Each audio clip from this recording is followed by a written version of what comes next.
সত্যি কি ফেসবুকের ইনকাম দিয়ে গোল্ড কেনা যায়? আজকে সেটা তোমাদেরকে দেখাবো। ফেসবুকের ইনকাম দিয়ে সবাই বাড়ি গাড়ি বিদেশ ভ্রমণ কত কিছুই না করছে। আসলে কি তা সম্ভব কিনা আজকে তোমাদের ভিডিওতে ক্লিয়ার করে বলবো। এদিকে গোল্ডে যে দাম বাড়ছে, ভাইরে ভাই, গোল্ড তো এখন সবার ধরাছোঁয়ার বাইরে হয়ে গিয়েছে। এই ব্যাঙ্গেল গুলো আমার কাছে খুব ভালো লেগেছে। ফোনে তেমন বোঝা যায় না গোল্ডের কালেকশন গুলো, তবে সামনাসামনি অনেক সুন্দর ছিল। এগুলো ছিল 22 ক্যারেটের, এক একটাতে 2 ভরি প্লাস ছিল। তো আমি যেদিন গিয়েছি সেদিন গোল্ডের ভরি ছিল 2,13,000, 22 ক্যারেট যেটা ওইটা। তো এখানে হচ্ছে আমি ছোট টপ দেখছিলাম, কারণ ছোট বোনের টপ লাগবে সেই জন্য। আর এখানে কিছু রিং এর কালেকশনও দেখছিলাম।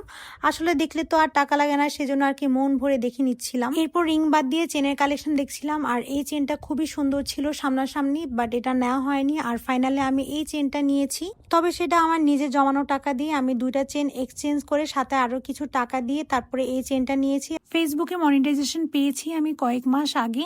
এছাড়া পেজে $100 হওয়া আগ পর্যন্ত কিন্তু আপনি টাকা উইথড্র করতে পারবেন না। যাদের পেজে ভালো ভিউ আসে তাদের $100 হতে বেশি সময় লাগে না।